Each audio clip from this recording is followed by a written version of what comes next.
ایک اتنا پازیٹیو، ایک اتنا خوبصورت رزلٹ دیکھیں کہ وہ خود ہی خود اس قرآن کی دعوت کی طرف مائل ہو جائیں۔ اصل میں ہوتا بہت دفعہ یہ ہے کہ ہم قرآن پڑھنے کے بعد اپنے مزاج کے اندر ایک ہارشنس، ایک تلخی، اپنے رویوں کے اندر بد اخلاقی اور بد زبانی، اور بسا اوقات شیطان قرآن کے علم کو حاصل کرنے کے بعد دلوں میں ایک تکبر اور ایک گھمنڈ بھی ڈال دیتا ہے، جس کی وجہ سے بسا اوقات لوگ اپنے ارد گرد دوسروں کو، جن کے پاس دین کا علم اور عمل کچھ کم ہے یا ایمان کچھ کمزور ہے، شیطان ان کو لک ڈاؤن کرنے اور ان کو اپنے سے کمتر سوچنے اور پھر ان کے ساتھ اپنے رویوں کے اندر تلخی اور ایک کجی پیدا کرنے کی طرف مائل کر دیتا ہے۔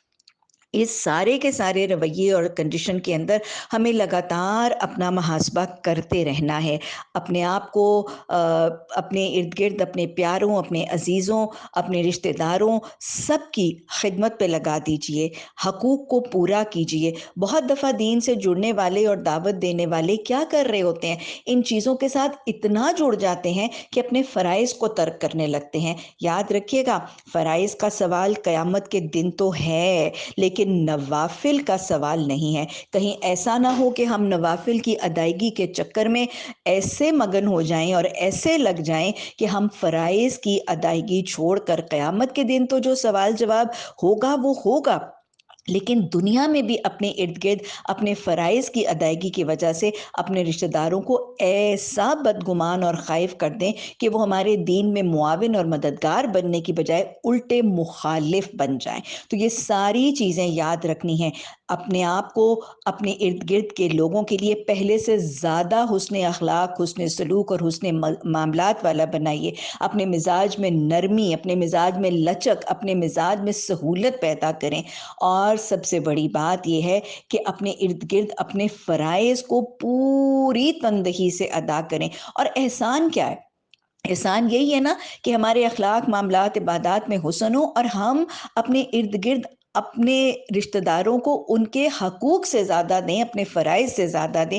یہ ہوگا ایک مومن جو ایک میٹھا بادام بن جائے گا، اور کڑوے قصیلے بادام کی طرح تھوکے جانے کی بجائے وہ وانٹڈ ہوگا، وہ محبوب ہوگا، وہ منظور نظر ہوگا۔ یاد رکھیے گا، برائیوں کو بھلائیوں سے دور کرنے کی تاکید اللہ نے قرآن میں مومنین کو اور متقین کو کی ہے، اور اللہ نے وعدہ فرمایا کہ عنقریب اگر تم برائی کو بھلائی سے دور کرو گے تو تم عنقریب دیکھو گے جو تمہارے جانی دشمن ہے وہ تمہارے جگری دوست بن جائیں گے۔ اور کیا خیال ہے، ایسا ہوا نہیں؟ حضرت یوسف علیہ السلام کے ساتھ، نبی صلی اللہ علیہ وسلم کے ساتھ ان کے جانی دشمن ان کے دوست بنتے ہوئے نظر آتے ہیں۔ اللہ نے قرآن میں فرمایا یہ کام مشکل بڑا ہے اور یہ نصیبے والوں ہی کو نصیب ہوتا ہے۔ تو لگاتار ان مراحل میں جب آپ تعلق بالقرآن کے مرحلوں میں ہیں تو اپنا تزکیہ نفس جاری رکھیے، استغفار کو اپنا معمول بنائیے، اصلاح اپنے اعمال کی جاری رکھیے، اور فرائض کے بارے میں بہت زیادہ مستقل مزاجی سے ثابت قدمی سے عمل پیرا رہیے، احسان کریں۔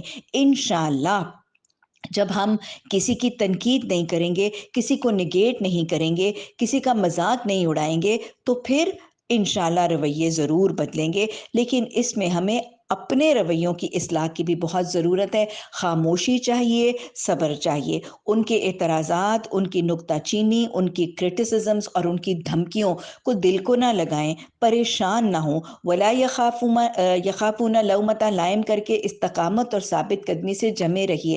حضرت سعد بن ابی وقاص رضی اللہ تعالیٰ عنہ کی والدہ نے جب انہوں نے اسلام قبول کیا تو انہوں نے قسم کھا لی تھی کہ میں دھوپ میں کھڑی رہوں گی، نہ کھاؤں گی نہ پیوں گی۔ اور پھر حضرت سعد بہت پریشان ہوئے کہ اللہ کی مانوں یا ماں کی مانوں۔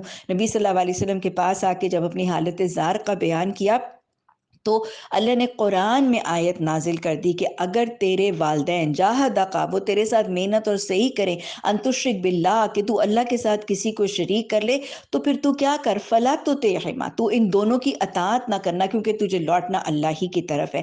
تو ایاک نعبد اور لا الہ الا اللہ کے بعد، اشہد ان لا الہ الا اللہ کے وعدوں کے بعد اطاعت اور بندگی تو اللہ اور اللہ کے رسول صلی اللہ علیہ وسلم ہی کی ہوگی، لیکن اس میں حکمت ہوگی اور اس میں سہولت ہوگی، اس میں کسی کی تنقید اور کرٹیسزم نہیں ہوگی، کسی کا مذاق نہیں اڑایا جائے گا، کسی کی تضحیک نہیں کی جائے گی، اپنے رویوں کی اصلاح کی جائے گی، اپنے آپ کو پہلے سے بہتر انسان، اپنے آپ کو پہلے سے بہتر بہو بنا لیجئے، پہلے سے بہتر بیوی بنا لیجئے، پہلے سے بہتر بیٹی بنا لیجئے، پہلے سے زیادہ احسان کرنے والی ماں بنا لیجئے، تاکہ ارد گرد دیکھنے والے متاثر ہو جائیں۔ قرآن پڑھنے والوں کے پیشانی کے اوپر جب سلوٹیں آ جاتی ہیں، ہم زیادہ تلخ اور بد مزاج ہو جاتے ہیں، تو پھر تنقید کرنے والے زیادہ تنقید کرتے ہیں۔ آپ قرآن کا نمائندہ بن کے ان لوگوں کو قرآن کی طرف دعوت دینے کی بھرپور کوشش کریں، لیکن حکمت سے، محبت سے، پیار سے، خیر خواہی سے اور اخلاص سے۔ اللہ آپ کا حامی و مددگار ہو، اور انشاءاللہ اللہ سے دعا بھی کرتی رہیں، حاجت کے نفل بھی پڑھتی رہیں، کھڑے ہو کے تہجد میں گڑ گڑا سے اللہ کے مدد کی دعا بھی کرتی رہیں۔ اللہ دعائیں ضرور قبول کرتا ہے۔ ان ربی لا سمیع الدعاء ولم قم بدعائک ربی شقیہ۔ آپ نامراد نہیں ہوں گی، انشاءاللہ یہ لائے عمل آپ کے لیے ضرور مفید ہوگا، اور میری دعائیں بھی آپ کے ساتھ شامل رہیں گی۔ فی امان اللہ۔